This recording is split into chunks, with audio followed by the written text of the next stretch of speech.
चौकशीच्या चर्चांवर पूजा खेडकर यांनी स्पष्टीकरण दिलं आहे। माझी कोणत्याही प्रकरणात चौकशी नाही असं त्या म्हणाल्या।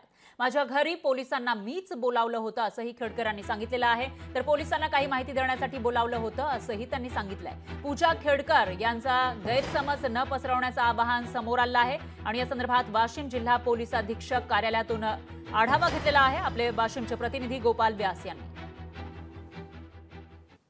पूजा खेडकर ह्या चांगल्या चर्चेत आलेल्या आहेत। काल वाशिम जिल्हा पोलीस दलाचं पथक जे आहे ते शासकीय विश्रामगृहात येथे दाखल झालं होतं। पूजा खेडकर यांच्या रूममध्ये तब्बल 3 तास पूजा खेडकर यांच्याशी चौकशी संदर्भात माहिती जी ती समोर आली होती। मात्र ही चौकशी कोणत्या प्रकारे चालू होती आणि कशा प्रकारे चालू होती हे मात्र अजून समजू शकले नाही।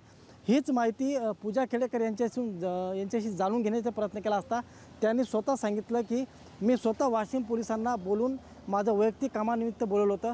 मात्र एकंदरीत जर पाहिलं तर तब्बल 3 तास वैयक्तिक काम नसून हे कुठेतरी चौकशी सुरू असल्याचं बघायला मिळालं। त्यामुळं एकंदरीत जर पाहिलं तर जिल्हा पोलीस अधीक्षक यांच्या कार्यालयात जाऊन त्यांची प्रतिक्रिया जाणून घेण्याचा प्रयत्न केला असता त्यांनी बोलण्यास स्पष्ट नकार दिला आहे। त्यामुळे पाणी मुरतं तरी कुठं हे पाहणं महत्त्वाचं ठरणार आहे। गोपाल व्यास, लोकशाही मराठी, वाशिम।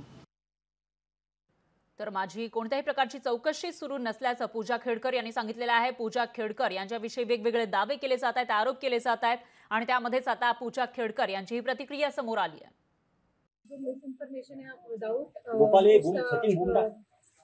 उसको जांच किए, आप प्लीज उसको स्प्रेड मत कीजिए। पुलिस को कल जो फीमेल पुलिस कर्मचारी थी उनको मैंने बुलवाया था क्योंकि मुझे कुछ काम था, इसीलिए फीमेल कर्मचारी कल मेरे घर पे आए। लोकशाही मराठी ऐका, पहा, जागरूक रहा।